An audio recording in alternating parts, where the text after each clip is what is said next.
How's it going, everybody? Viking here today. Welcome back to the channel. And it's been a long weekend. We just got back home from the Galactic Championship, and I competed, and I did what I could.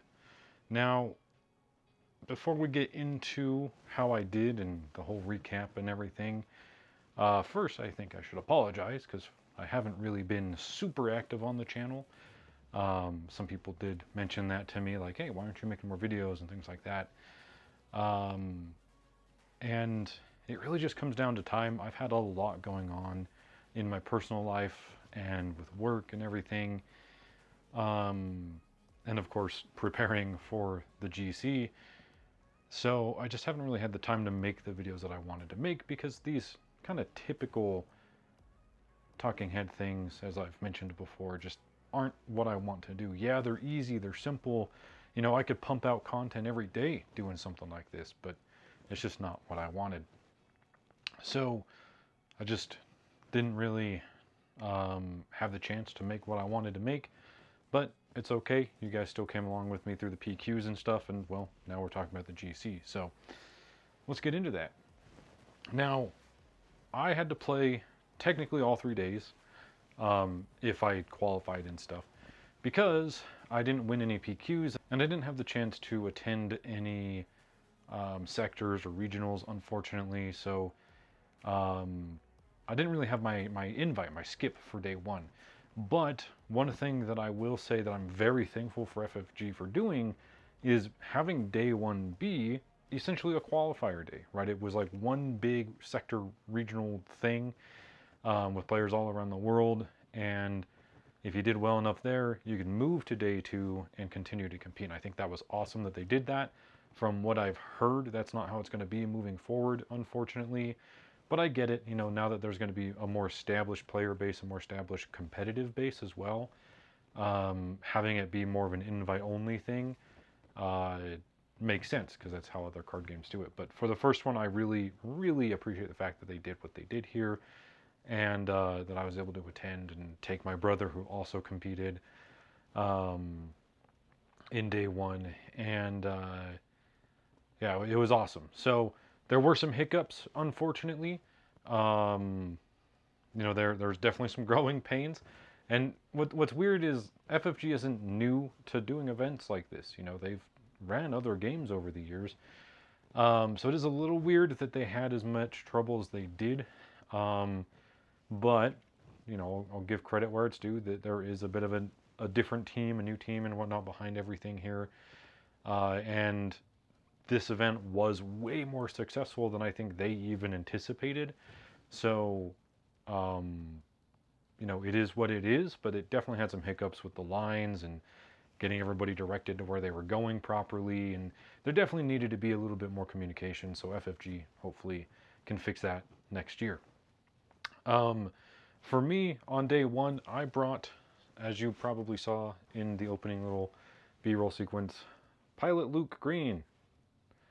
Oh, one too many cards there. Pilot Luke Green. I don't know. They might focus on that, maybe.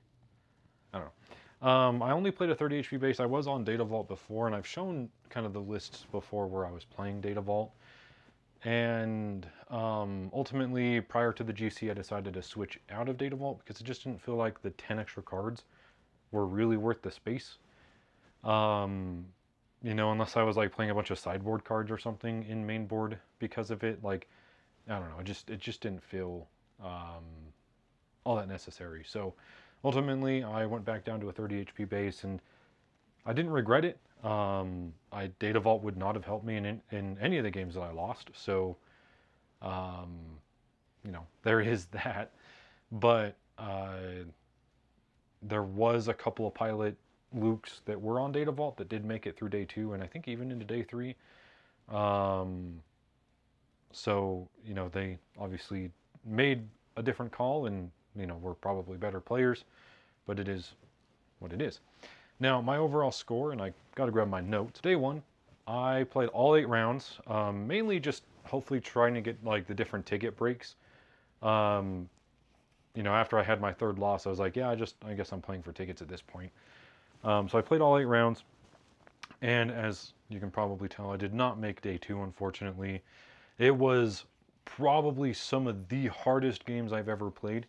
And there wasn't a single game where I really felt like I was blown out. Well, okay, there was one that I felt a little bit blown out in. But outside of that, I really felt like every game was super close.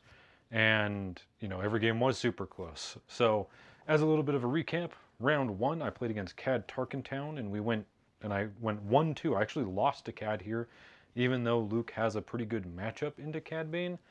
I couldn't defeat him fast enough, essentially.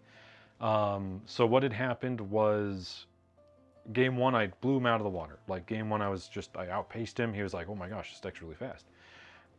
Game 2, he was able to slow me down a lot more, play more of the control game.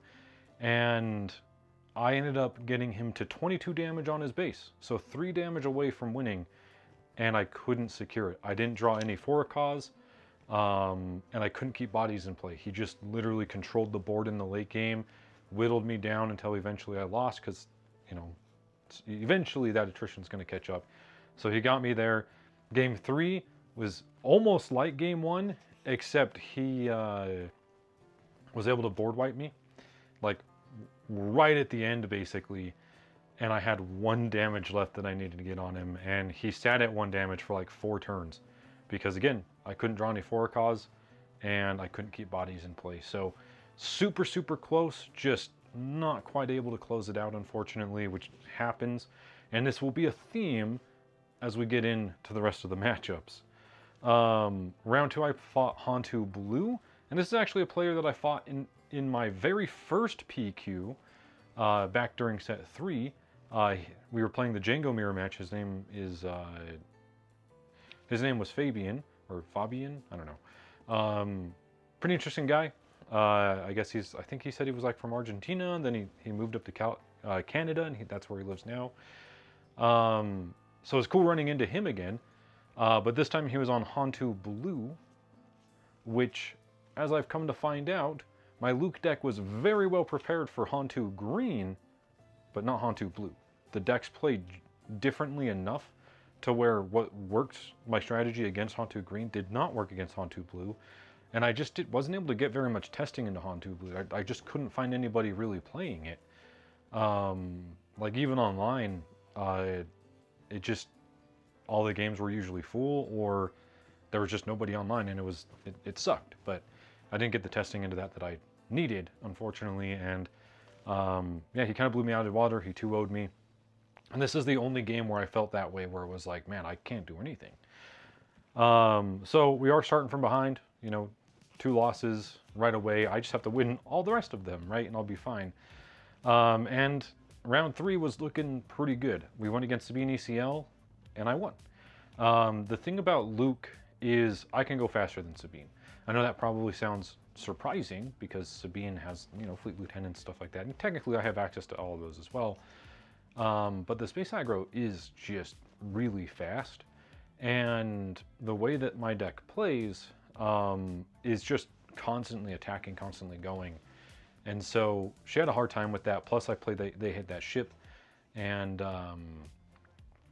she just couldn't do anything because when you skip ahead units like that, like Sabine really doesn't have much of a chance. So won that matchup. Round 4 was Towson Green, and I actually lost here. This is the first loss so far that I've had against Towson Green with Pilot Luke. It was really close. Again, this matchup ended up being very similar to round 1, where I was just so close to winning, like just a couple damage off, and I just couldn't secure it. They just had that late game control, and I just couldn't close it out, unfortunately. So took a loss there. Round 5 was Kylo ECL, where again, really, really close games, but I lost here as well. And one of the funny things too between these 2 last matchups, because they were blue-green villainy, they were playing Vader, right? The new Vader. They would put shields on stuff, like they would try to answer Luke, for example. Like I'd flip Luke onto something, and they'd go, oh, okay. So they would just play Vader, because there was nothing for them to ambush, so they couldn't ECL him. Just hoping to like attack with him the next turn, And one of the things that I would do almost every time is just attack and pop my own shield so that Vader couldn't actually defeat my leader. And every single time I did that, the first time they just kind of like had that look on their face, like that, like, whoa, what, you know? Um, and it was really funny because I just don't think they realized that I could ping my own units. And so I just never let the shield stay, but I still lost, unfortunately. They had a better late game. They were able to control the board a lot better. And while I got them really close, I just couldn't close it out. Round 6 was a Cad Tarkin Town again, where I got revenge, was able to beat this one. And then round 8, or round 6 was Snoke, Colossus, sorry. My notes are a little goofy. Round 6 was Snoke Colossus, where I won. I don't really know what this deck was trying to do. I guess it was just a control deck of some kind. But he couldn't do anything against my deck. Round 7 was Cad Tarkin Town, where I was able to win that one. Kind of got revenge in a way. Took the win there, so that felt pretty good. And then round 8 was another Hantu Blue. This one was a bit closer than the first time because I kind of knew what to expect, but it still wasn't great. Hantu Blue, like I said, it plays so much more differently than Hantu Green, which I had a lot of testing into and was pretty well prepared for. But yeah, Hantu Blue is just so different that I just didn't have like the answers for it, unfortunately. So yeah, I ended day 1 with 3-5. Couldn't quite make day 2, and didn't even get the extra ticket cap, unfortunately. So that was fun, I guess. It was unfortunate, but you know, it is what it is. I came there to compete, to test my skills and see what I could do, and everybody else was there to do the same. You know, it was, like I said, some really, really tough games. Every one of them that I lost except the Hantu Blue in round 2, like I was feeling really good about, because I got them so close, you know, and then just couldn't close it out because they were able to like stabilize, control the board, and you know, when you don't draw 4-Ks every single time you need a 4-Ks, it kind of sucks. So it is what it is.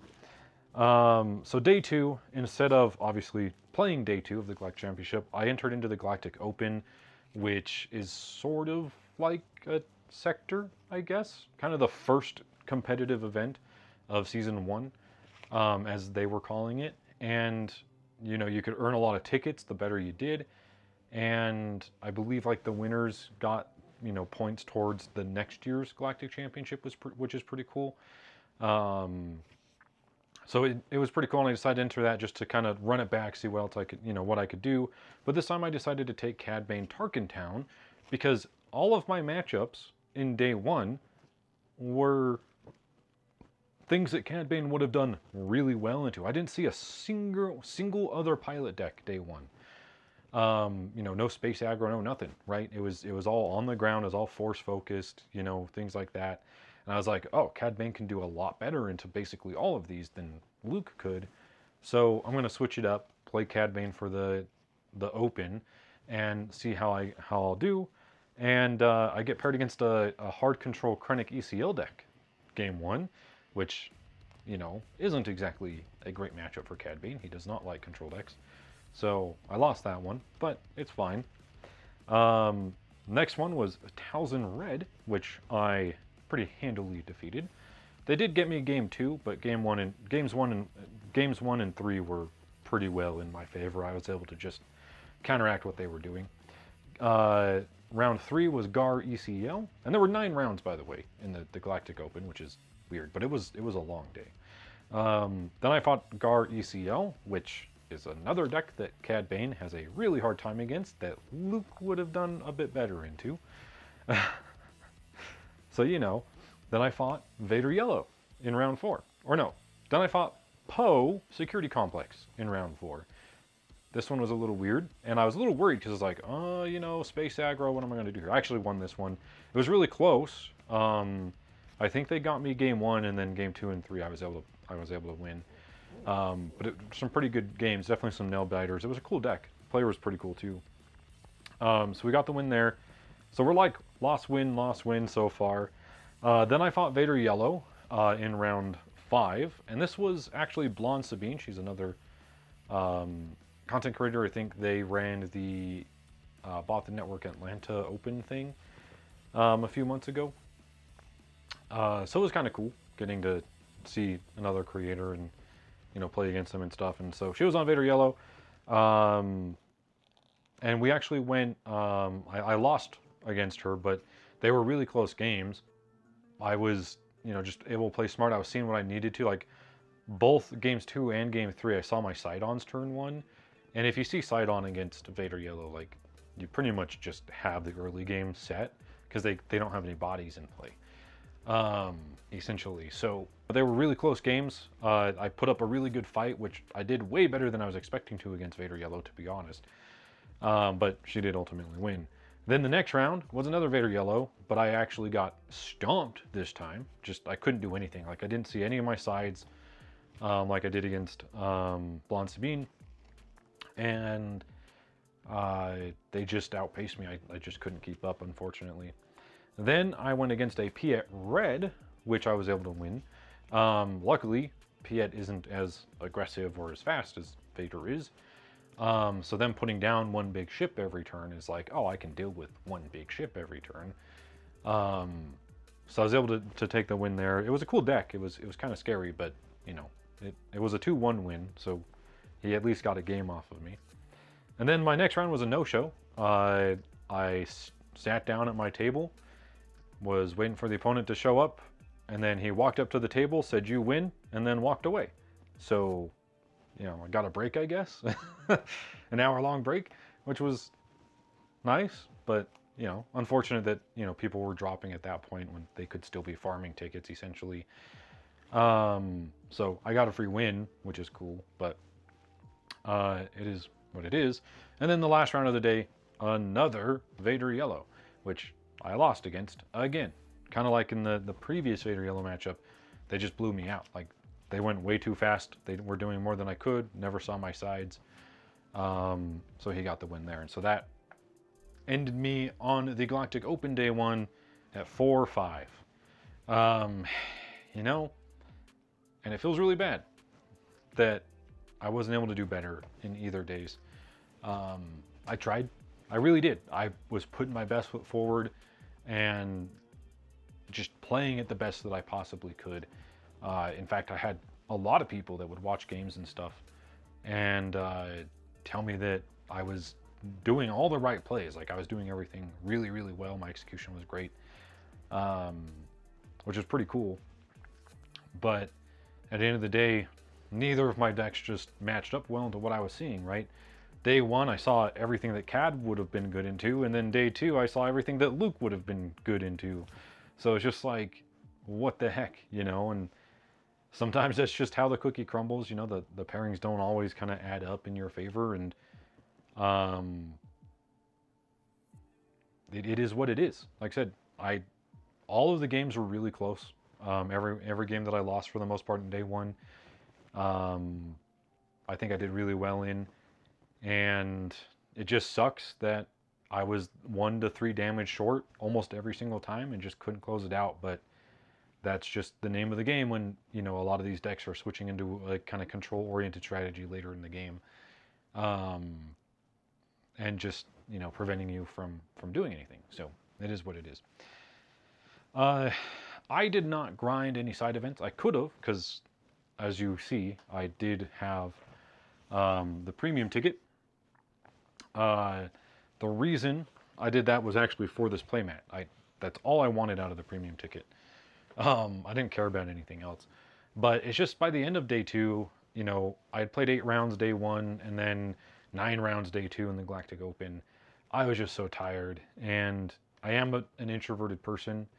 So being around, 3,000 people all day for 2 days straight was just, it was really, really starting to get to me, and I just needed a break. So I didn't go back on day 3. I did watch the stream to see who was winning and just kind of what was going on. I sold all my side event tickets and my prize tickets actually to some local players. We were kind of hanging out pretty much throughout the event, just kind of meeting up and talking and stuff here and there. And so um, they offered to buy my tickets from me because was not feeling like I wanted to go back day three. I was pretty much just done at that point. Um, and so I was like, yeah, sure, buy my tickets from me. It's not a big deal, right? I'm not going to grind events anyways, and there's nothing really on the prize wall that I want. In fact, my goal from the get-go with my prize tickets and stuff was actually to try to trade for a Revan showcase, but nobody took me up on the offer. One of our other local players, well, sort of local, not local to me, but local to Utah. Um, Jerry, he said he had a Revan showcase back home and he would do the trade. Um, but I'm kind of weird when it comes to doing weird things like that. Future trades or whatever. Not that I don't trust him or whatever, but it's just you know things happen, and I didn't want to give him all my tickets and then not get anything for it. So I decided to sell it to some actual local guys, and they got a huge haul, by the way, because on day three they all just grinded Twin Suns and stuff, and like they sent a picture to our group chat of just everything they got, and like it was so much. Like, they got like 4 or 5 of the showcase sets for Luke and Vader, and then just a ton of other stuff. So I'm glad that like my tickets got put to use and got people what they were looking for. Because again, there just wasn't really anything that I wanted out of the prize wall. I'm not really a collector, so outside of the playmat that I'm actually going to play on, um, there wasn't really anything I was after. I was there to compete, and that's what I did. Now, with this comes kind of an interesting announcement. You see, I never really planned for this channel to become a big thing or to become a consistent thing. In fact, I really just wanted to use this to document my journey throughout Star Wars Unlimited to the Galactic Championship, and that's what I did. And this is something that I've been thinking about for a minute now, but essentially, the Galactic Championship is kind of my farewell to competitive card games. And I know when I first started the channel, the whole first video was me talking about how I was missing that competitive drive and whatnot. And that is true. And I'm not quitting card games outright like I did before. I'm just taking a step back from the competitive side because I want to focus more on my business. I want to focus more on building that up and creating success for myself in a place that I really enjoy, which is in production. I love the process of taking videos and pictures and making something with them. I'm a very creative person. I play guitar. I actually am an author, I guess, technically. I do have a book published. I almost never talk about it, but I'll leave a link to it below if anybody wants to check it out. Out of all of that, that's what I want to do. That's where I want to be in life, and what I want to grow, and what I want to improve on. And doing the channel has been kind of part of doing that, getting me behind the camera, getting me behind the editing software, and just doing the whole process, right? So I'm taking a step back from competitive card games. All the local Utah players, shout out to all you guys who attended the Galactic Championship and who've kind of been along with me on this journey. The Star Wars community here has been probably the best card game community I've ever been a part of. Everybody is just so kind and welcoming and helpful.